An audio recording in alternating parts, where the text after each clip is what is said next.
अरे बहू, एक बात बताओ, क्या ऐसे डिनर बनता था तुम्हारे मायके में? हाँ माँ जी, मेरे मायके में तो ऐसे ही डिनर बनता था। क्यों, क्या हुआ? मेरे बनाए हुए डिनर में कुछ प्रॉब्लम है क्या? नमक मिर्च सब बराबर है ना? बराबर है, लेकिन तुम्हारी सब्जियां बराबर नहीं है। एक बात बताओ, घर में खाने वाले कितने लोग हैं? स्वीटी दीदी, पापा जी, आप और रमन, सबको मिलाकर 6 लोग होते हैं। लेकिन आप ये सवाल मुझसे क्यों पूछ रही हैं? वो क्या है ना बहू, मेरा गणित थोड़ा कमजोर है, इसलिए सोचा तुमसे पूछकर कंफर्म कर लूं, घर में कितने लोग हैं? मैं कुछ समझी नहीं माँ जी, आप क्या कह रही हैं? अरे नालायक, मेरे कहने का मतलब यह है कि घर में खाने वाले हैं 6 और तूने डाइनिंग टेबल पर एक सब्जी रोटी बनाकर रख दी। ऐसा रूखा सूखा खाना कोई नहीं खाता यहाँ पर। तो ये सोचकर बता, 6 लोग क्या कभी एक सब्जी पसंद कर सकते हैं? अरे कम से कम 3-4 तरह की तो सब्जियां बना देती। बेचारे मेरे बच्चे, ऐसा रूखा सूखा खाना कभी बीमारी में भी नहीं खिलाया मैंने उन्हें, चाहे मेरी जितनी तबीयत खराब रही हो। लेकिन मजा लो जो अपने बच्चों के स्वाद के साथ कभी समझौता किया हो। आपकी कहने का मतलब है कि मैं डिनर में 4 तरह की सब्जियां बनाऊं? आंखें फाड़ कर क्या देख रही है? जीवन में पहली बार 4 तरह की सब्जी का नाम सुन रही है क्या? इसीलिए कहते हैं रिश्ता हमेशा बराबरी वालों में करना चाहिए। कहाँ तुम चटनी रोटी खाकर गुजारा करने वाले लोग और कहाँ हम। माफ कीजिएगा माँ जी, लेकिन अब आप ना जरूरत से ज्यादा बोल रही हैं। ठीक है, माना कि पापा जी बहुत बड़े व्यापारी हैं, लाखों रुपए महीने की कमाई है उनकी, लेकिन इनका ये मतलब बिल्कुल भी नहीं है कि मेरे पापा ने जीवन भर मुझे चटनी से रोटी खिलाई है।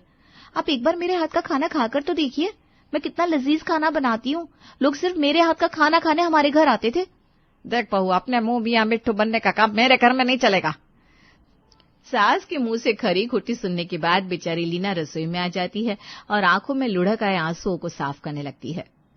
मैंने तो माँ जी के लिए इतने प्यार से सब्जी बनाई थी, पूरे 2 घंटे बाद तैयार हुई थी ये रेसिपी। सोचा था ये रेसिपी खाने के बाद आप सब लोग वाह वाह कर उठेंगे, पर यहाँ तो माँ जी ने वो सब्जी किसी के मुंह तक पहुंचती ही नहीं दी, पहले ही मुझे 10 बातें सुनाती। अरे महारानी, अब रसोई में जाकर कोप भवन में बैठी रहेगी या फिर सबको खाना भी सर्व करेगी? जी माँ जी, मैं ध्यान रखूंगी आगे से डिनर में 1 तरह की नहीं बल्कि 3-4 तरह की सब्जियां बना दूं। मैं अभी नहीं हूं ना इस घर में, इसलिए मैं जानती नहीं थी आप लोगों का खान पान किस तरह का है। अच्छा ठीक है, रसोई में से अचार चटनी पापड़ वगैरह लेकर आ। इतना तो कर सकती है ना कि पापड़ का नाम भी जीवन में पहली बार सुन रही है। पापड़ चटनी का नाम क्यों नहीं सुना होगा, अभी लेकर आती हूँ ना। बेचारी लीना घबराती हुई रसोई में जाती है और अचार पापड़ चटनी वगैरह लाकर डाइनिंग टेबल पर सजा देती है। कुछ देर में घर के सारे सदस्य आते हैं और डाइनिंग टेबल पर बैठ जाते हैं। हमने क्या बनाया है डिनर में? कुछ ढंग का बनवाया है ना, वरना मैं नहीं खाना खाने वाली। नखरा करने की जरूरत नहीं है। अब तुम्हारी भाभी से जो बन पाया उससे बना दिया। तुम्हें खाना है नहीं खाना है, जाकर अपनी भाभी से बात करो, मेरा दिमाग खाना बंद करो तुम लोग। देखो भाभी, खाना बनाने से पहले एक बार ना आपको सबकी चॉइस पूछ लेनी चाहिए थी। ऐसा तो पहली बार हो रहा है घर में कि डिनर बनकर टेबल पर लग गया और किसी ने ये तक नहीं पूछा हमें खाने में खाना क्या है। अरे तुम लोग कंप्लेंट ही करते रहोगे या एक बार कैसरोल खोलकर देखोगे भी कि तुम्हारी भाभी ने बनाया क्या? शादी को 2 दिन हुए नहीं, लग गए साहबजादे बीवी के लिए लीपा पोती करना। अरे माँ, लीपा पोती नहीं कर रहा हूँ, बस इतना कहना चाह रहा हूँ कि आज पहली बार इस घर में खाना बनाया है उसने। किसी के एफर्ट को अप्रिशिएट भी तो कर सकते हैं आप लोग। आप सब तो राशन पानी लेकर चढ़ गए उसके ऊपर। ठीक है, अगर कुछ कमी रह भी गई है तो प्यार से समझा दो उसे, कल से सबकी शिकायत दूर करने की कोशिश करेगी। ठीक है भाभी, तो ऐसा है कल से खाने में 2-3 वैरायटी जरूर बना लेना। ये खाना भी कोई खाना है?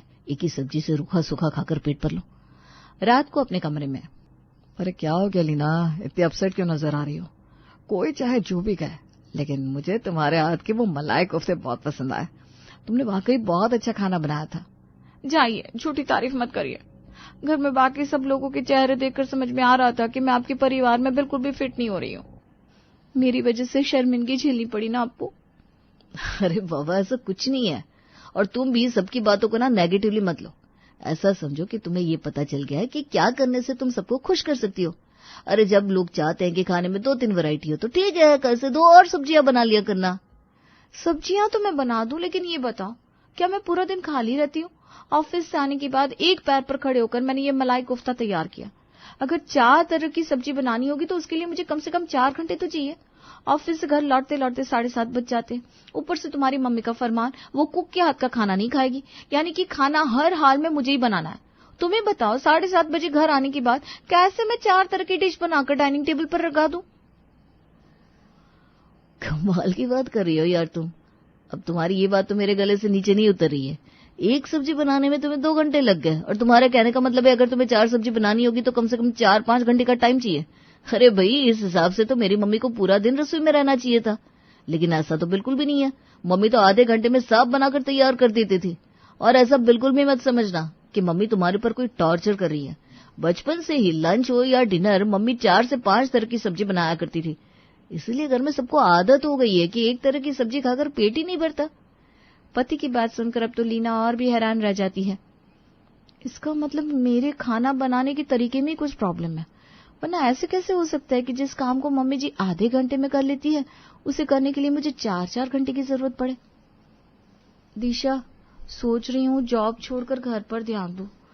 सोचा तो था कि नौकरी और घर दोनों को साथ लेकर चलूंगी, लेकिन अब समझ में आ रहा है कि सब इतना आसान भी नहीं है।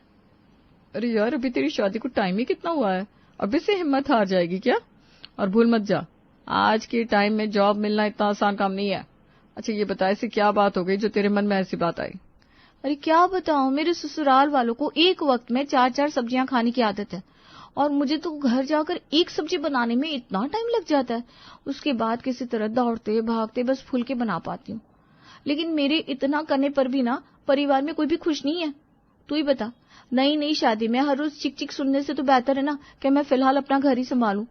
अगर एक बार सब बिगड़ गया तो फिर चाह कर भी सब कुछ ठीक करने का मौका नहीं मिलेगा। अरे यार, तेरे जैसी इतनी टैलेंटेड लड़की ऐसे हिम्मत हार जाएगी?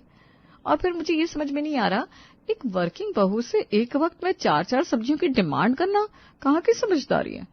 ये तो नाइंसाफी है बिल्कुल। तू क्या दुनिया की कोई भी लड़की ऑफिस से घर लौटने के बाद 4 सब्जी बनाकर टेबल पर नहीं लगा सकती? यही तो बात है ना यार, रमन की माँ की जिद थी खाना बहू बनाए, इसके लिए मैं दोनों वक्त के खाने के लिए तैयार हो गई। लेकिन अब सुबह 5 बजे उठकर भी 4-5 सब्जियां तैयार करके ऑफिस आना तो इम्पॉसिबल लग रहा है। देख यार, मेरी मम्मी ने एक बात सिखाई थी, जब घी सीधी उंगली से ना निकले तो उंगली को टेढ़ा कर लेना चाहिए।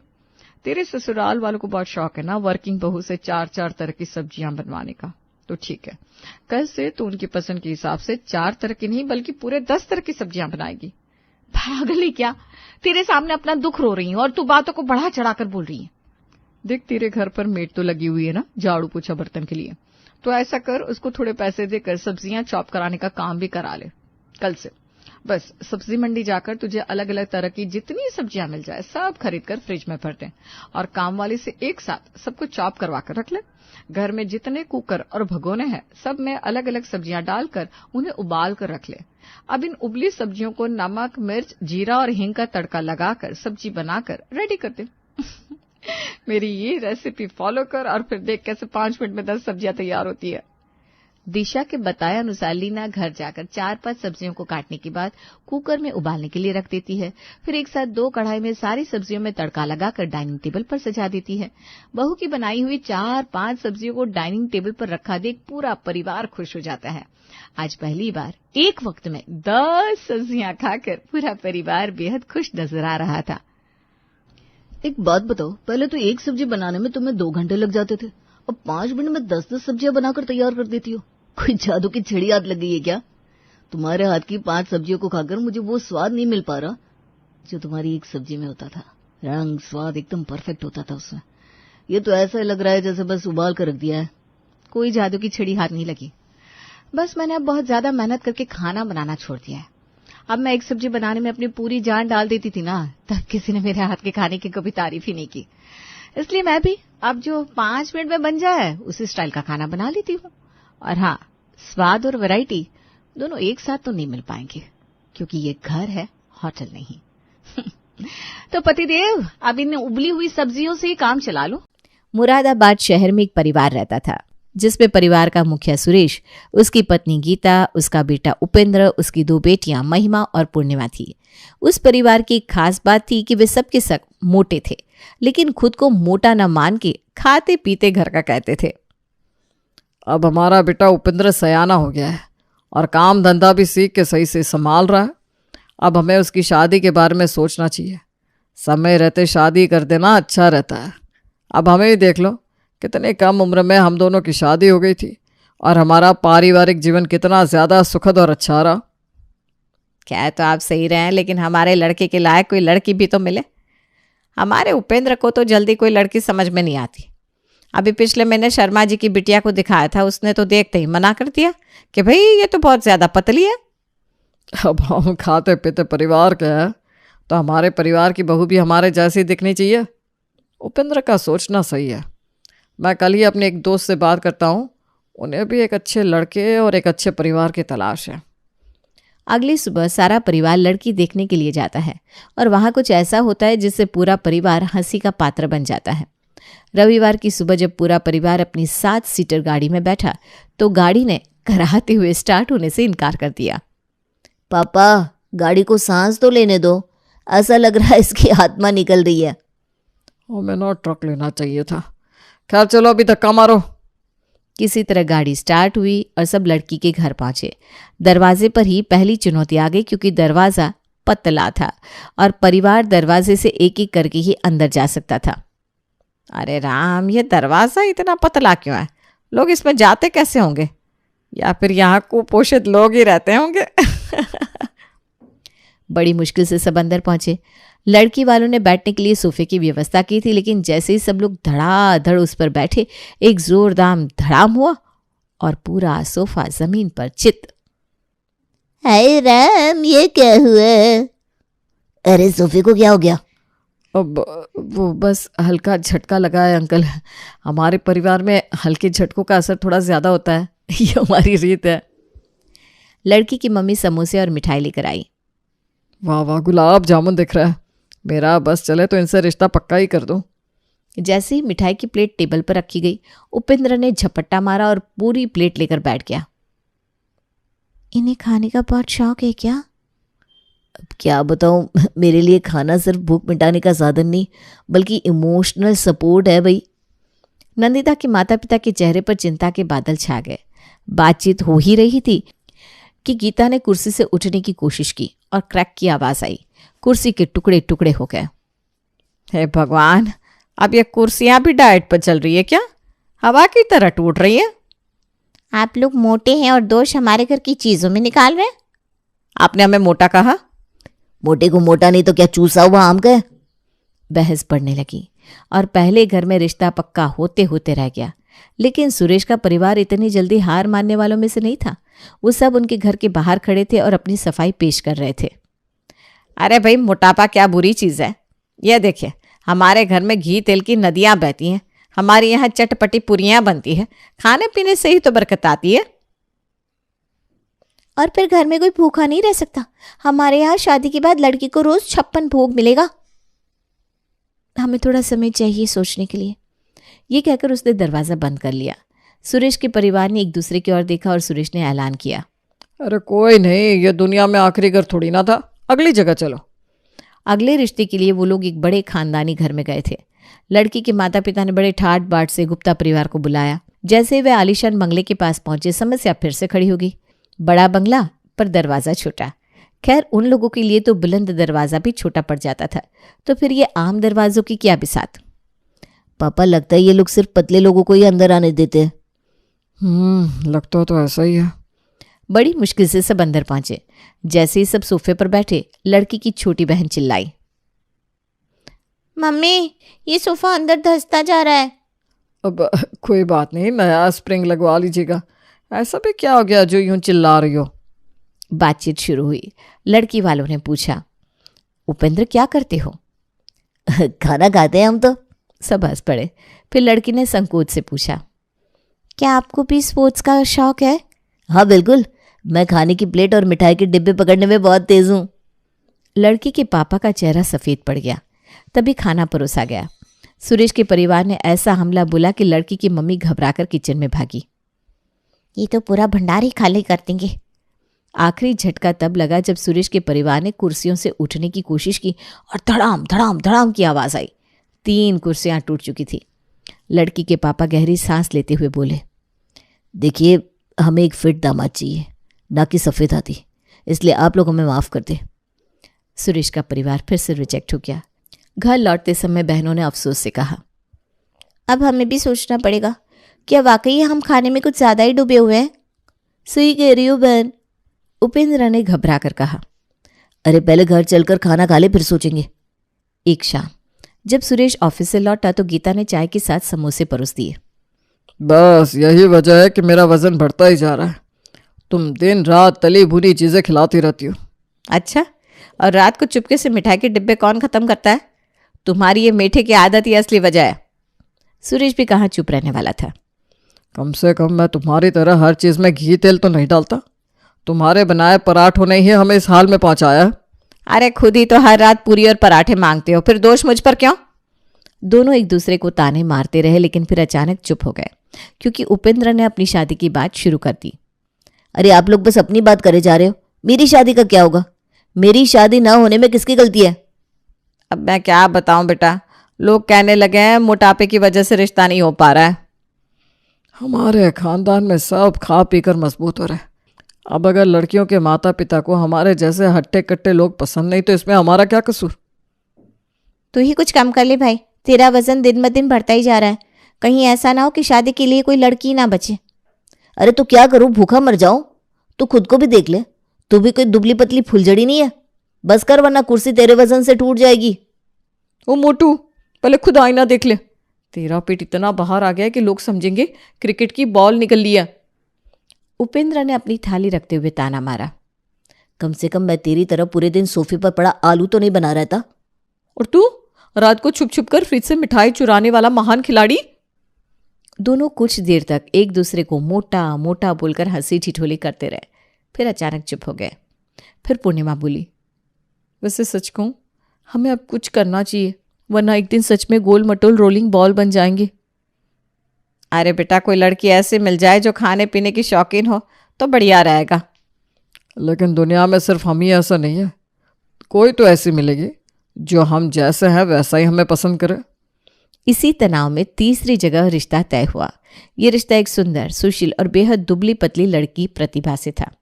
लड़की के माता पिता ने मोटापे को लेकर कोई आपत्ति नहीं जताई, जिससे सुरेश का परिवार राहत की सांस लेने लगा।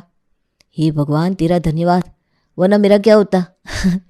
हे भगवान तेरी लीला अपरंपार है। शादी बड़ी धूमधाम से होती है। गुप्ता परिवार ने पूरी शान से तैयारी की, लेकिन शादी में एक के बाद एक मजेदार घटनाएं होने लगी। उपेंद्र जैसे ही घोड़ी पर बैठने गया, घोड़ी बेचैनी से हिनहिनाने लगी। भैया थोड़ा धीरे धीरे बैठो, घोड़ी पर इतना भार। जैसे ही उपेंद्र ने पैर रखा, घोड़ी 2 कदम पीछे हट गई। पूरी बारात में हंसी का फव्वारा फूट पड़ा। अबे कहीं घोड़ी ना बैठ जाए। भैया आप बैलगाड़ी में बैठ जाओ, ज्यादा आरामदायक रहेगा। लेकिन किसी तरह घोड़ी ने हिम्मत दिखाई और बारात आगे बढ़ी। जब जयमाला का समय आया तो उपेंद्र जैसे ही मंच पर चढ़े, मंच से खरक की आवाज आई और मंच थोड़ा नीचे धंस गया। उफ, मंच भी नहीं सह पा रहा है। उपेंद्र ने जब प्रतिभा को वरमाला पहनानी चाही तो वो हल्की फुल्की होने की वजह से जल्दी से पीछे हट गई। अरे संभल कर, कहीं हमारी दुबली पतली प्रतिभा गले में ही ना अटक जाए। पूरे पंडाल में ठहाके गूंज उठे। फेरों के दौरान उपेंद्र और प्रतिभा अग्नि के चारों ओर घूम रहे थे, लेकिन जब उपेंद्र मुड़ा तो उसका पांव प्रतिभा की चुनरी पर पड़ गया और वो गिरते गिरते बची।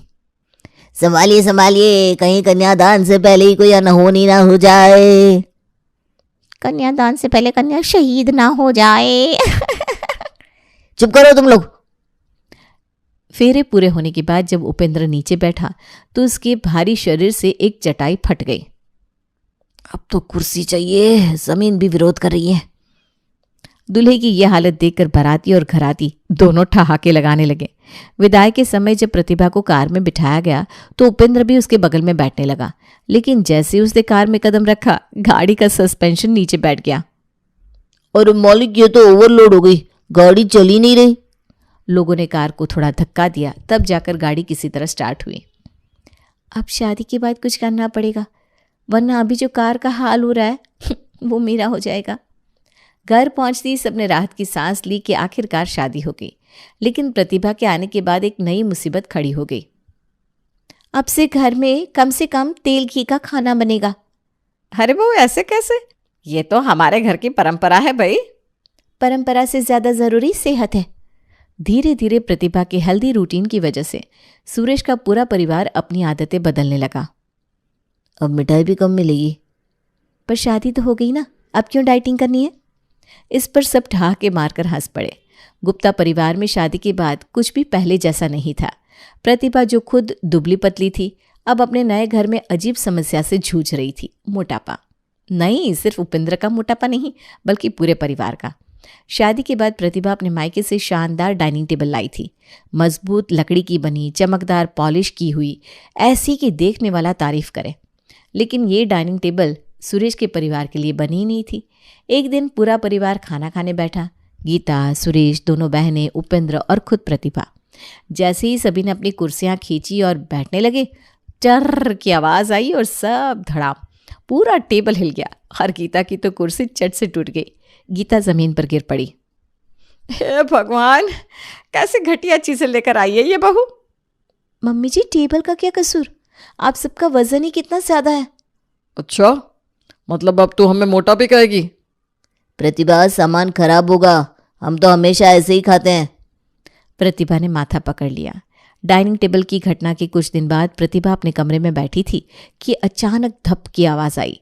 दौड़कर ड्राइंग रूम में आई तो देखा सोफा धंस चुका था और सुरेश उसमें आधे फंसे हुए थे। अरे कोई निकालो मुझे। गीता, उपेंद्र, महिमा और पूर्णिमा भागे। जैसे तैसे सुरेश को बाहर निकाला गया। अरे बहू, ये कौन सा फर्नीचर लाई है तू? एक सोफा भी नहीं संभल रहा। मम्मी जी, सोफा नहीं, वजन ज्यादा है, फर्नीचर कैसे झेलेगा? देखो तो, भाभी आकर हमें ज्ञान दे रही है। अरे हमारे यहाँ तो लोग हट्टे कट्टे ही होते हैं। उपेंद्र ने प्रतिभा को ही आंखें दिखाई। प्रतिभा, हर बार हमारा ही दोष मत निकालो, तुम्हारे दहेज में लाए सामान की क्वालिटी ही खराब होगी। प्रतिभा गुस्से से तमतमा गई, लेकिन कुछ नहीं बोल पाई। अभी सोफा टूटने का विवाद शांत नहीं हुआ था कि एक रात नया कांड हो गया। रात के अंधेरे में खट की जोरदार आवाज आई। प्रतिभा हड़बड़ा कर उठी और लाइट जलाई। देखा कि बेड टूटा पड़ा था और उपेंद्र फर्श पर गिरे पड़े थे। प्रतिभा, ये बेड तुमने किसी भंगार वाले से लिया है क्या? कितनी जल्दी टूट गया? आपके तो जो मुंह में आता है वो बोल देते हो, लेकिन ये जान लो कि ये बेड आपके वजन से टूटा है। शोर सुनकर सब वहां भागते चले आए। हे भगवान, बहू, ये सब तुम्हारे सामान की खराबी है। मेरे बच्चे को चोट लग गई। हाय मेरा लाल। सिर्फ बेड ही नहीं, कुर्सी, सोफा, डाइनिंग टेबल सब कुछ टूट गया। पर आपको कभी खुद की गलती दिखती नहीं? हाँ, क्योंकि हमारी गलती होती नहीं। मोटा होना कोई गलती नहीं है। प्रतिभा गुस्से में अपना सिर पकड़कर बैठ गई। अब घर में दो गुट बन चुके थे। एक तरफ प्रतिभा अकेली, दूसरी तरफ सुरेश का पूरा परिवार। ये बहू हम पर मोटे होने का आरोप लगा रही है। अरे हम तो खानदानी हट्टे कट्टे हैं, हमारे यहाँ तो ऐसा ही होता है। मैं खुद को फिट महसूस करता हूँ, कोई मोटापा नहीं है। हाँ, इसीलिए बेड, सोफा, कुर्सी सब कुछ खुद ही टूट रहा है। आप लोगों से तो बस फालतू बातें करवा लो। तमीज से बात करो प्रतिभा। मैंने कौन सी बदतमीजी कर दी? सही तो कहा मैंने। आप लोगों को अपनी गलती कभी दिखती नहीं। उपेंद्र और प्रतिभा की शादी को अभी कुछ ही महीने हुए थे, लेकिन उनके बीच छोटी छोटी बातों पर झगड़े बढ़ते ही जा रहे थे। प्रतिभा एक बड़े खानदान की लड़की थी, जहां खान पान और सेहत पर ध्यान दिया जाता था, लेकिन दूसरी ओर उपेंद्र का परिवार खाने पीने का बहुत शौकीन था। घी से लथपथ पराठे, मलाईदार मिठाइयाँ और रोज रात को स्वादिष्ट पकवान उनकी नॉर्मल डाइट थी। तुम्हें अपनी सेहत की जरा भी परवाह नहीं है। ऐसे ही खाओगे तो डायबिटीज और बीपी हो जाएगा। अरे यार, खाना ही तो असली मजा है जिंदगी में। और वैसे भी मैं तो ठीक हूँ, तुम्हें क्यों दिक्कत हो रही है? दिक्कत इसलिए हो रही है क्योंकि तुम्हारी ये आदतें हमारे बच्चों पर भी असर डालेंगी। अरे अभी बच्चे कहाँ से आ गए? आ नहीं गए, पर आएंगे ना।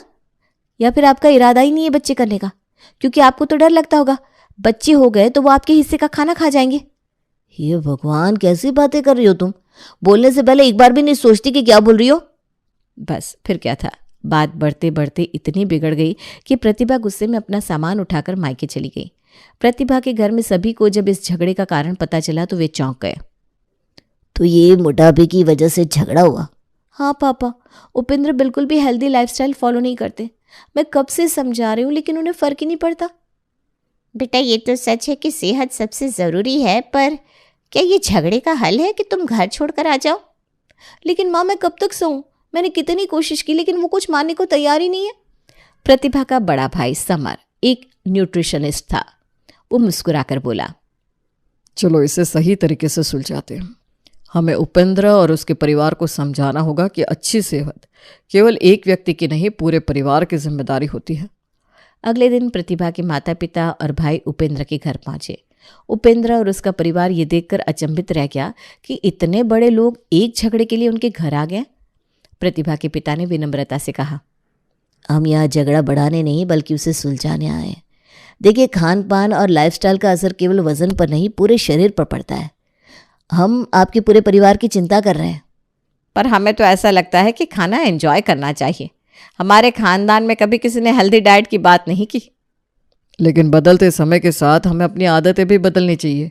आज मोटापा सिर्फ दिखने की समस्या नहीं है, बल्कि ये कई बीमारियों को जन्म देता है। अगर हम अपनी गाड़ी में खराब तेल डालते रहें तो इंजन जल्दी खराब हो जाएगा। हमारा शरीर भी ऐसा ही है। अगर हम उसे अच्छा तेल यानी सेहतमंद खाना, जिसे बैलेंस्ड डाइट कहते हैं, नहीं देंगे तो वो बीमार पड़ जाएगा। धीरे धीरे उपेंद्र को भी अपनी गलती का एहसास होने लगा। उसने प्रतिभा की तरफ देखा और कहा, मुझे माफ़ कर दो, मैंने तुम्हारी चिंता को जिद समझ लिया। मैं अपने खान पान पर ध्यान दूंगा और एक्सरसाइज भी शुरू करूंगा। प्रतिभा की आंखों में खुशी झलक उठी। अगर तुम सच में कोशिश करोगे तो मैं भी तुम्हारे साथ पूरा सपोर्ट करूंगी।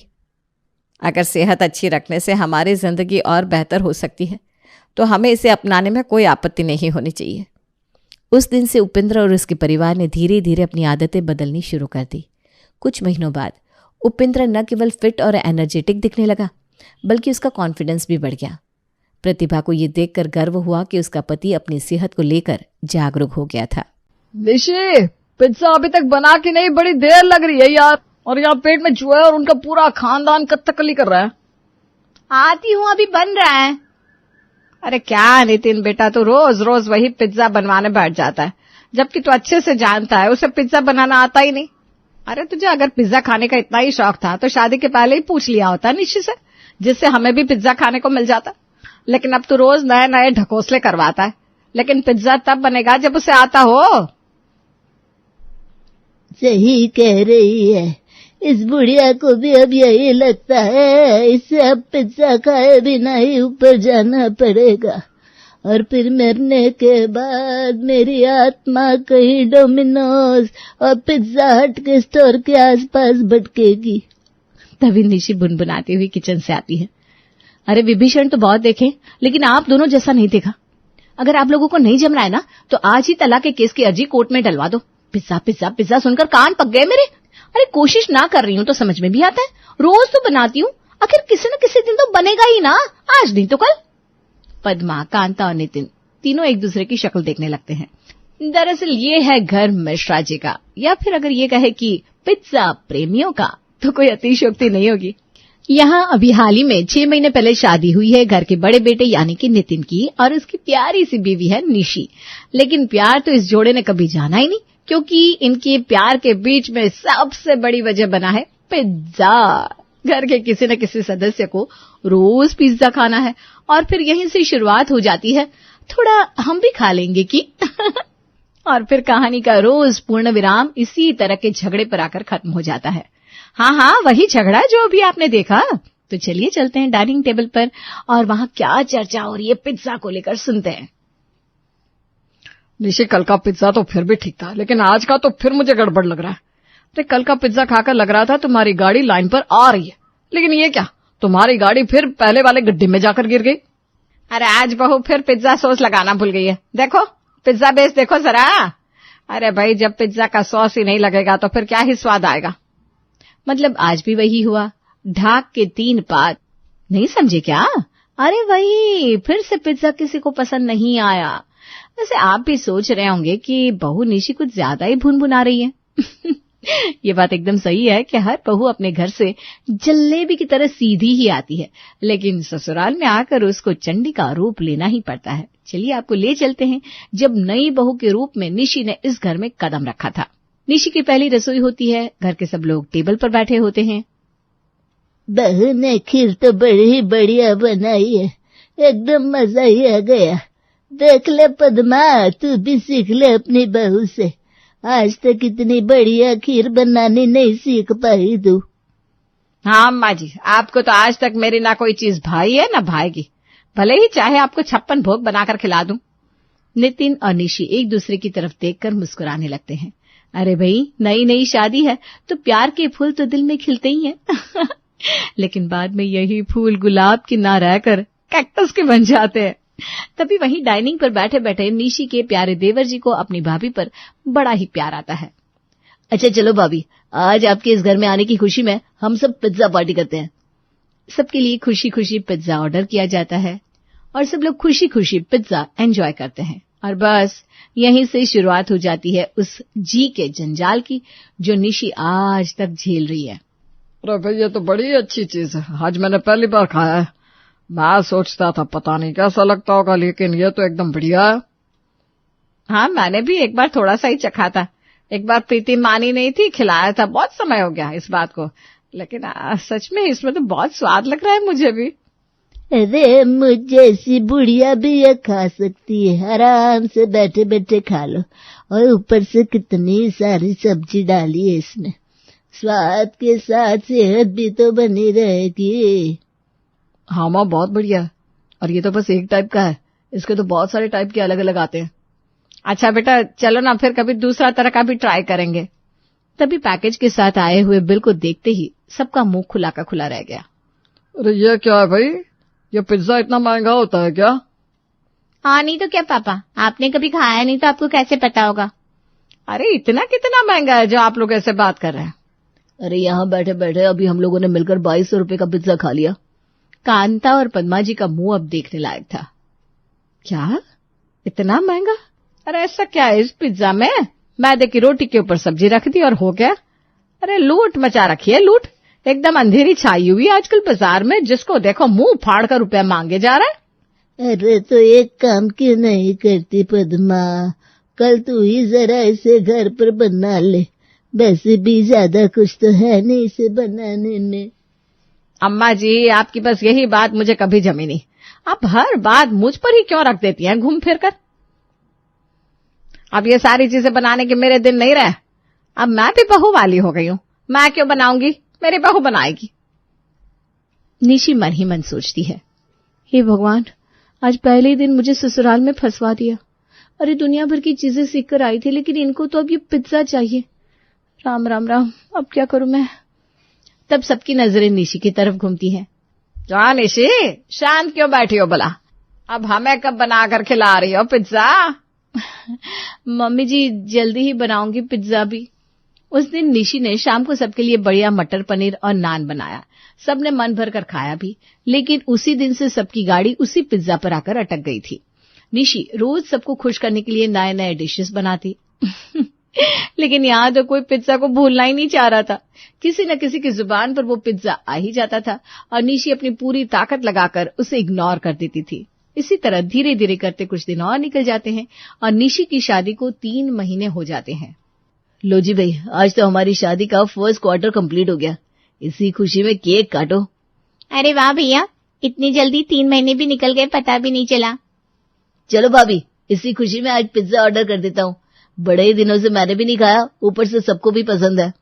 अरे बाजार से कितना महंगा आएगा, इससे अच्छा घर पर ही बना लेना बहू। वैसे भी कितने दिन से सब कह रहे हैं तुझसे, लेकिन तूने बनाया तो नहीं। बदमा, इस मामले में ये तेरे पर गई है तेरी बहू। वाह माँ जी वाह, पार्टी बदलना कोई आपसे सीखे। वैसे तो आपको निशी बहू से प्यार है और आज देखो। मम्मी जी आज बाजार से मंगवा लेते हैं, फिर कल मैं घर पर ही बना दूंगी, क्योंकि उसमें ना बहुत सारा टाइम लगता है और ज्यादा टाइम लगेगा। अभी सबको भूख भी तो लगी है, तो इतनी जल्दी नहीं बन पाएगा ना। हाँ मम्मी, भाभी बिल्कुल सही कह रही हैं, आज तो मंगा ही लेते हैं, वैसे भी बड़े जोरों की भूख लग रही है। घर में दोबारा बाजार से पिज्जा आता है, लेकिन इसी शर्त पर कि अब कल निशी बहू पूरे घर को होम मेड पिज्जा बनाकर खिलाएगी। रात को अपने कमरे में आते ही निशी पिज्जा बनाने की रेसिपीज देखने लगती है, लेकिन उसने कभी पिज्जा बनाया नहीं था, तो उसे पिज्जा बनाना राई का पहाड़ जैसा लग रहा था। अगली सुबह से वो बनाने की तैयारी में लग जाती है, क्योंकि उसे पता था कि आज पिज्जा बनाने से वो बच नहीं पाएगी। उसने ज्यादातर सामान अपनी ननद प्रीति से कहकर मंगा लिया था। लो जी भाभी, ये रहा आपका पिज्जा का सामान। अब मैं चली अपनी कोचिंग। अब मैं जब कोचिंग से आऊंगी ना, तो मुझे गर्मा गर्म पिज्जा खाने को मिलेगा, है ना? हाँ भाई, आज तो सबको मिलेगा पिज्जा, और घर पर बन रहा है तो फिर सब आराम से पेट भर कर ही खाएंगे। तभी नरेश जी की एंट्री होती है। वाह भाई, आज ये क्या सुन रहा हूँ मैं, पिज्जा बन रहा है घर पर। हाँ बेटा, तूने बिल्कुल सही सुना। मैं तो फिर अभी कुछ नहीं खाऊंगी, सीधा पिज्जा ही खाऊंगी, क्योंकि अभी कुछ खा लिया तो फिर पिज्जा खाया नहीं जाएगा। सारे घर वालों के बीच हो रही बातों को निशी रसोई घर में खड़े खड़े सुन रही थी और मन ही मन बड़बड़ा रही थी। इन लोगों को बस एक पैर की चिड़िया चाहिए। दुनिया भर की चीजें बनाकर खिला चुकी हूं, लेकिन नहीं, चाहिए तो ये पिज्जा ही। ये कोई बात हुई भला? पर क्या करूं, बनाना तो पड़ेगा। चलो बना देती हूँ। निशी बनाना शुरू करती है। अब सब बाहर इंतजार कर रहे हैं, लेकिन ये क्या, पिज्जा बनाने में तो निशी को अपनी नानी और पर नानी सब याद आ गई। अरे यार, ये इतने सारे YouTube चैनल ने इतनी सारी रेसिपीज डाल रखी है, लेकिन हर एक की अपनी स्टाइल है। कोई सब्जी सोते करके डाल रहा है, कोई ऐसे ही डाल रहा है, कोई कढ़ाई में बना रहा है, कोई पैन में, कोई पिज्जा सॉस भी घर पर बना हुआ यूज कर रहा है, तो कोई बाजार से लाकर डाल रहा है। कोई चीज डबल बस्ट बना रहा है, तो कोई बस चीज की हल्की सी लेयरिंग कर रहा है। मैं करूं तो क्या करूं? लेकिन निशी जैसे तैसे करके पिज्जा बना देती है और सबके सामने लाकर रख देती है। लाओ, सबसे पहले मैं ही देखता हूँ कैसा बना है। नरेश जी ने जैसे ही मुंह में पिज्जा का स्लाइस रखा, वैसे ही उनकी शक्ल बदल जाती है। अरे क्या हुआ, ऐसा मुंह क्यों बना रहे हो? अरे खुद ही खा कर देख लो भाई। आप लोगों को मैं ट्राई करता हूँ। अरे ये तो एकदम कच्चा है, ऐसा लग रहा है जैसे कच्चा आटा ही मुंह में रख लिया हो। हाँ भाभी, ये तो बिल्कुल भी बेक नहीं हुआ। तभी प्रीति आती है। खुशबू तो बड़ी अच्छी आ रही है। लाओ लाओ भाभी, मेरे हिस्से का भी पिज्जा ले आओ, मुझे एकदम बड़ी जोरों की भूख लग रही है। हाँ, मुझे भी किसी ने आवाज नहीं दी। मैं तो सुबह से भूखी बैठी हूँ इस पिज्जा के इंतजार में। फिर प्रीति और कांता भी जैसे ही खाते हैं, दोनों की शक्ल उतर जाती है। ऐसा लगता है जैसे उन दोनों के साथ कोई धोखा हुआ हो। ये पिज्जा है भाभी? अरे ऐसा लग रहा है जैसे कोई कच्चा आटा खा रहा हो। अरे मेरे लिए तो 2 फुलके ही ला दो बहू, इससे ज्यादा और इंतजार नहीं कर सकती। अब इसमें मेरी कोई गलती नहीं है, मैंने तो अपने तरीके से बढ़िया ही बनाया है। जैसा बना है वैसा खा लो सब। गुस्से में तमतमाते हुए निशी अपने रूम में चली जाती है और अपनी माँ को फोन करती है। मम्मी क्या है ये सब? मैं इसीलिए अभी शादी नहीं करना चाहती थी, लेकिन आप लोगों ने मेरी शादी करा दी। मुझे ना शादी के बाद वाले इन्हीं टेंट्रम से डर लगता था। इतना कहकर निशी जोर जोर से रोने लगती है। अरे अरे क्या हुआ बेटा, पहले तो ये बता, रो क्यों रही है? हाँ, मैं अगर तेरे पूरे ससुराल को ना खिंचवा दूं ना, तो फिर कहना मुझे। निशी अपनी माँ को पूरी बात बताती है। अरे रे, इसमें रोने की क्या बात है? कह देना माइक्रोवेव ला कर दो, तब बनेगा पिज्जा। ऐसे नहीं बन रहा मुझसे। और वो ना इतनी जल्दी माइक्रोवेव लाने से रहे, फिर ना तुझे पिज्जा बनाने के लिए कोई परेशान करेगा। अगले दिन जैसे ही नितिन निशी से फिर से पिज्जा ट्राई करने के लिए कहता है। अरे सुनो ना निशी, आज फिर से एक बार ट्राई करके देखो, शायद आज सही बन जाए। मैं नहीं बनाने वाली अब पिज्जा। अब जब घर में माइक्रोवेव आएगा तभी इस घर में पिज्जा बनेगा। अरे आपके घर में माइक्रोवेव नहीं है और सबकी सुनूं मैं? वाह भाई वाह, क्या तरीका है ये। अरे निशी, अच्छा ठीक है, तुम परेशान मत हो। अच्छा लाओ, जो भी बनाया वही खाने के लिए ले आओ। नितिन खाना खाकर चला जाता है और निशी अपनी माँ को बड़े ही खुश होकर फोन लगाती है। माँ मान गई तुम्हें और तुम्हारे एक्सपीरियंस को। भाई आज जैसे ही नितिन ने कहा, वैसे ही मैंने भी और जोर से ऊंची आवाज में कहा। मेरे पति की तो सिट्टी पिट्टी गुम हो गई। अरे निर्मला नाम है मेरा, निर्मला, कोई कच्ची गोलियां नहीं खेली। और तेरे पापा और तेरे पूरे ददिहाल को ऐसे ही हैंडल किया है मैंने, और ऐसे उंगलियों पर नचाती थी मैं सबको। हाँ माँ, चलो अब मेरी ये बला टली। ना वो माइक्रोवेव ला रहे, ना मैं पिज्जा बना रही हूँ। लेकिन ये क्या, शाम होते होते नितिन घर आता है और निशी को आवाज लगाता है। निशी कहाँ हो तुम? अरे देखो मैं तुम्हारे लिए क्या लेकर आया हूँ। निशी बड़े ही खुश होकर अपने रूम से बाहर निकलती है। क्या लाए हो? खुद ही देख लो क्या है इसमें। निशी खुशी खुशी उस बॉक्स को खोलती है और देखती है कि उस बॉक्स में हाँ, माइक्रोवेव है। बॉक्स खोलते ही उसके तो होश उड़ जाते हैं। अरे ये तो माइक्रोवेव है, इसको लाने की इतनी जल्दी क्या थी भला? अरे आखिरकार मेरी बीवी की इज्जत का सवाल है, मैं ऐसे कैसे किसी को अपनी बीवी का मजाक बनाने दूंगा। लो जी, अब आ गया माइक्रोवेव। अब आप इस पर आराम से मन भर कर पिज्जा बनाओ और सारे घर वालों को खिलाओ।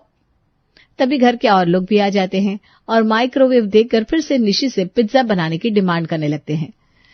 हाँ, निशी को गुस्सा तो आने लगता है क्योंकि उसे पिज्जा बनाना बिल्कुल भी पसंद नहीं था, लेकिन फिर भी सबके कहने पर वो फिर से पिज्जा बनाने की तैयारी करती है। अब तो पिज्जा एकदम बढ़िया बन जाएगा। अब नहीं बनेगा तो कब बनेगा? अरे 15,000 का माइक्रोवेव जो लाया है मेरा बेटा। लाओ बहू, फटाफट से पिज्जा लाओ। निशी पिज्जा लाती है। अरे आज तो ये एकदम जला हुआ है। बहू, अभी तुमने पूरी तरह माइक्रोवेव चलाना सीखा नहीं क्या? लाओ बहू, मुझे तो फुलके ही दे दो। उस दिन कच्चा था तो मेरे दांतों ने फिर भी झेल लिया, ये इतना कड़क जला हुआ नहीं झेल पाएंगे। अब क्या करना है बहू इन जले हुए पिज्जा का? मम्मी जी, जो आपको ठीक लगे वही कर लो। गुस्से में तमतमाते हुए निशी अपने कमरे में चली जाती है। ये बहू का बढ़िया है, जैसे गुस्सा हो वैसे रूम में चले जाओ। उस दिन से लेकर आज के दिन तक इस घर में माइक्रोवेव, ओटीजी, एयर फ्रायर सब आ चुके हैं, लेकिन पिज्जा नहीं बना। आज के दिन भी पिज्जा को लेकर वो खींचातानी मची हुई है कि बहू आखिर पिज्जा बनाना कब सीखेगी। कभी कच्चा तो कभी जला, कभी पिज्जा सॉस तो कभी चीज, किसी न किसी चीज को लेकर निशी से गड़बड़ हो ही जाती थी। अब आज निशी फिर से एक नई शुरुआत कर रही थी पिज्जा बनाने के लिए। चलो आज ना मैं अपने फ्रेंड अंकिता से पूछ लेती हूँ, उसे तो बढ़िया सी कुकिंग आती है, वो सही सही बताएगी। वैसे निशी, ये तेरी सरासर बेइज्जती है कि तू उससे कुछ सीखेगी, लेकिन क्या करूं, इन ससुराल वालों की खातिर ये बेइज्जती भी झेल लूंगी। चलो फोन लगाती हूँ। अरे निशी, बड़े ही दिनों बाद तूने मुझे याद किया। तो आजकल ना तो फोन करती है, ना कुछ अता पता है तेरा। कितनी बार तुझे कॉल किया, लेकिन ना तो पिक किया ना रिप्लाई किया। अब तू ना ज्यादा इमोशनल ब्लैकमेल मत कर मुझे। अच्छा सुना, मेरी बात ध्यान से सुन। मुझे याद है शादी से पहले एक बार तूने पिज्जा बनाया था और सबके लिए कॉलेज में लेकर भी आई थी तू। हाँ याद है मुझे बहन। तो अब आगे की कहानी बता, प्रॉब्लम कहाँ आ रही है? अच्छा सुनना, तू मुझे जरा आज अच्छे से पिज्जा बनाने की रेसिपी बताना। मैं परेशान हो गई हूँ यार, ये पिज्जा अच्छा ही नहीं बन रहा है। मैं थक गई हूँ अब तो बनाते बनाते। अच्छे से मैं तुझे बताती हूँ, पक्के से तेरा पिज्जा इस बार बेस्ट बन जाएगा। फिकर नॉट यार। तूने किसे कॉल किया है? अंकिता को। चल ध्यान से सुन। और फिर अंकिता उसे अच्छे से सारी रेसिपी बताती है। रेसिपी सुनने के बाद खुश होकर निशी किचन में पिज्जा बनाने जा रही थी, तभी उसकी माँ का फोन आता है। अच्छा मेरी प्यारी बेटी, क्या कर रही है? कुछ कहा तो नहीं तेरे ससुराल वालों ने तुझसे फिर उस दिन? अरे माँ कुछ पूछो मत, रोज सुनती हूँ मैं। आज ना मैंने अंकिता से सीखा है पिज्जा बनाना, बस अभी बनाने ही जा रही हूँ। तो पागल है क्या? बस यही तो मेरी बेटी बनने में मात खा जाती है। अब जब उन्होंने इतना सुना ही दिया है तो अब बिल्कुल भी पिज्जा नहीं बनाना, समझी? और आज ऐसा पिज्जा बनाना है कि आज के बाद पिज्जा मांगना ही बंद कर दे। अरे कहा था कि बेटी बनाकर ले जा रहे हैं और बावर्ची बना दिया मेरी फूल सी बेटी को। अभी तो बिल्कुल नहीं बनाना। ठीक है। फिर निशी जाकर किचन में ऐसा खतरनाक पिज्जा बनाती है कि खाने वालों के होश उड़ जाते हैं। बहू, आज तो पहली बार तूने बढ़िया सा पिज्जा बनाया था, लेकिन इतना तीखा। बस ये मेरे जीवन का आखिरी पिज्जा, अब नहीं मांगूंगी कभी। पानी, पानी कहाँ है? अरे ये क्या डेंजरस पिज्जा बना दिया, इतना तीखा। भाई इससे तो अच्छा यही है कि पैसे खर्च करके बाहर से मंगा लो, बजाय इसके कि हम हॉस्पिटल जाकर एडमिट हो जाए। ठीक है, तो बस आज के बाद इस घर में पिज्जा बनाना बंद। और आंख मारती हुई निशी रसोई की ओर बढ़ जाती है। शर्मा जी का परिवार बहुत ही खुशहाल परिवार था। वो सभी मिलकर हंसी खुशी बड़े प्यार से रहा करते थे। एक दिन सुबह सुबह, अरे भाग्यवान, ये पड़ोस में कोई रहना आया है क्या? हाँ, सुलोचना बहन बता रही थी कि कल ही एक फैमिली शिफ्ट हुई है यहाँ। पहले वाले लोग तो बहुत खड़ूस थे, पता नहीं ये कैसे होंगे। तेरी तो किसी से जमती ही नहीं बहू। इंसानों को परखने की बुरी आदत जो है मुझे। जो भी आता है बगल के घर में रहने, सब तो अपने घर से चुंबक की तरह चिपक जाते हैं। उसे चिपकना नहीं, मिलनसार स्वभाव कहते हैं। मुझे पता है माँ जी, आपकी पड़ोसियों का मिलनसार स्वभाव। देखो वो आ गई। इसकी तो किसी से बनती नहीं। और सुलोचना बहन, कैसे आना हुआ? अरे वही पड़ोसन के बारे में बताने आई थी। एक जोड़ा आया है रहने। बड़े ही सुंदर पड़ोसन है भाई, मानना पड़ेगा। काफी मिलनसार स्वभाव की है। अभी अभी मेरे घर मिठाई का डिब्बा दे के गई। तुम्हारे यहाँ नहीं आई क्या? नहीं तो। आंटी जी, आप पर ज्यादा प्यार आ गया होगा ना उसे भी तो पता चल गया होगा आपके पास मोहल्ले भर की खबर रहती है, इसीलिए आपको खुश करने में लगी है कि आप उसके घर की न्यूज़ ना लीक करो। बहू, तू अपना फटा स्पीकर बंद कर। मुझे क्या, मैं चली काम करने। मेरे पास वैसे भी ना इन फिजूल बातों के लिए समय नहीं है। कितनी बड़े बोली है तुम्हारी बहू। चलो भाई, मैं तो जाती हूँ। वहीं पड़ोसन के जाने के बाद कुछ देर बाद नई पड़ोसन काम्या वहां आती है। देखो तो बहू, कौन आया है? जी आप? मैं आपकी नई पड़ोसन हूँ, कल ही यहाँ रहने आई हूँ। आप सभी के लिए मिठाई लाई हूँ मैं। इसका भी घर में हम सबके चुंबक की तरह चिपकने का विचार लगता है। सॉरी, बट घर में ना सबको डायबिटीज़ है, तो मैं तो आपसे मिठाई ले नहीं सकती। अब बच्चों को खिला देना। नहीं नहीं नहीं नहीं, बच्चों को ज़्यादा मिठाई दूंगी तो दांत खराब हो जाएंगे उनकी। वैसे थैंक यू। हाँ, कितनी अजीब औरत है ये। डायबिटीज़ है, नमक से थोड़ी ना एलर्जी होगी। वहीं अगले दिन सुबह, बहू देखना दरवाजे पर कौन है, कब से बेल बजाए जा रहे। हाँ बाबा, हाँ देख रही हूँ। तुम आज कैसे आना हुआ? अपने हाथ से आलू प्याज के पराठे बनाकर लाई थी मैं आप सबके लिए। आपने कहा ना कि सबको डायबिटीज़ है, इसलिए सोचा सबके लिए कुछ हेल्दी ही बना कर ले आती हूँ। थैंक यू, बट इससे आगे के बहू कुछ बोलती कि सास नई पड़ोसन को देख लेती है। कौन है बहू ये? तभी काम्या झट से अंदर आके सास के पैर छूती है। आंटी जी, मेरा नाम काम्या है, मैं आपकी नई पड़ोसन हूँ। ये लीजिए, आलू प्याज के पराठे खाइए और बताइए कैसे बने हैं। अरे वाह बेटा, महक तो बहुत अच्छी आ रही है। जा बहू, काम्या के लिए कुछ खाने को लेकर आ। अरे बैठो ना बेटा। जी आंटी। वहीं बहू मुंह बनाकर वहाँ से चली जाती है और काम्या के लिए चाय नाश्ता लेकर आती है। काम्या मज़े से बैठकर सास से ढेर सारी बात करती है और चाय नाश्ता करती है। बेटा ये पराठे तो बहुत स्वादिष्ट है, तुम्हारे अंकल आएंगे ना तो उन्हें भी टेस्ट कराऊंगी। अरे पर ये तो थोड़े से ही हैं, आप इसे खा लो ना, मैं और बना कर ले आऊँगी कल। ठीक है बेटा। तो आंटी अब मैं चलूँ? हाँ, कितनी संस्कारी बच्ची है।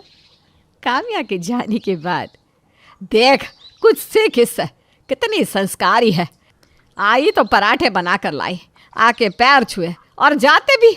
ऐसे होते हैं संस्कार। उसी को बहू बनाकर लेकर आते ना फिर आप। मैं यहाँ क्या कर रही हूँ? काराम फूटे मेरे जो तुझे ले आई, बस तुझे कुछ कहना ही बेकार है। फिर दोनों सास बहू अपने अपने कामों में लग जाती है। वहीं अगली सुबह जब सभी नाश्ता कर रहे थे तभी घर की टिंग टोंग डोरबेल बजती है। देख तो बहू कौन है। मुझे आप चौकीदार बना दो माँ जी, ये डेली का हो गया है। डेली वो पड़ोसन मुंह उठाकर आ जाती है। तो इतना चिढ़ना क्यों है? कोई और भी तो हो सकता है। अरे वही होगी पक्का। देखो तो सही बहू कौन है। तभी बहू दरवाज़ा खोलती है और पड़ोसन पराठे से भरा डिब्बा लेके घर में घुस जाती है और शर्मा जी और उनकी बीवी के पैर छूती। कैसी है आंटी जी आप? अरे अच्छी हूँ बेटा। ये कौन है? नमस्ते अंकल जी, मैं आपकी नई पड़ोसन हूँ। ये लीजिए, मेरे हाथ के गर्मा गर्म आलू प्याज के पराठे खाइए, खास आप लोगों के लिए बना कर लाई हूँ मैं।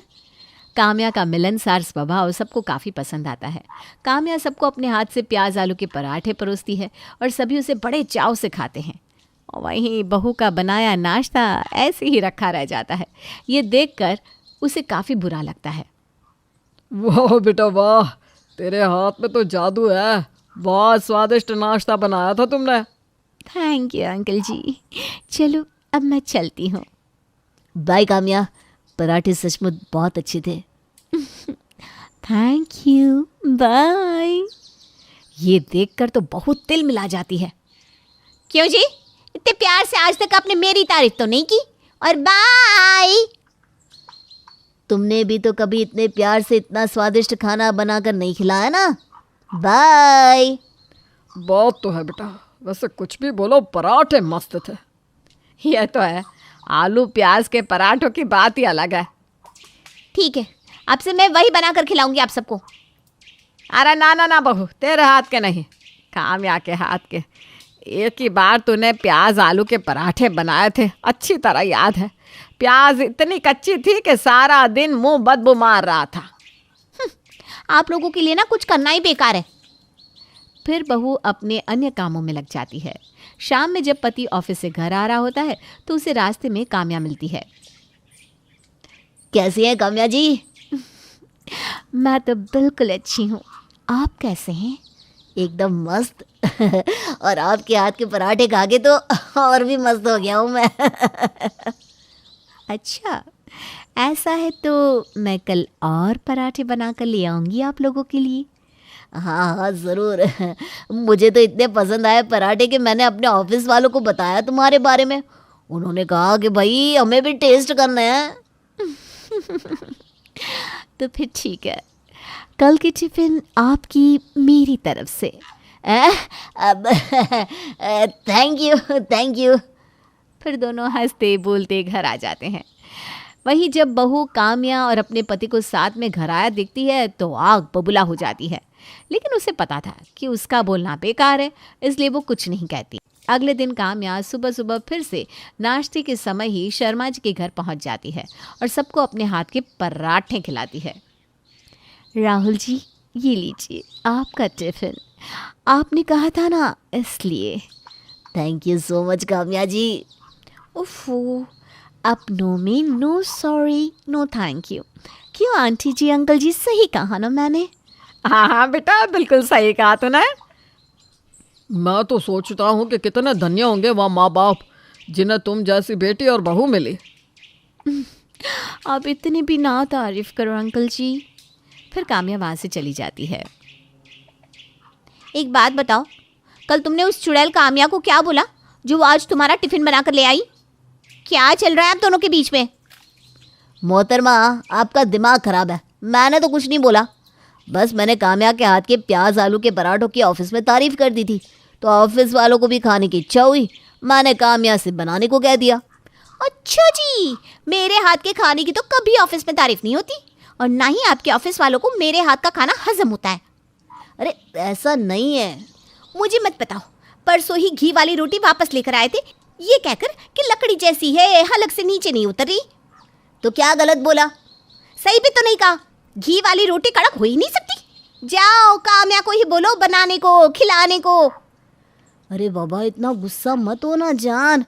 देखो ऑफिस के लिए लेट हो रहा हूँ मैं। ठीक है, जाओ ऑफिस, बाय, टेक केयर।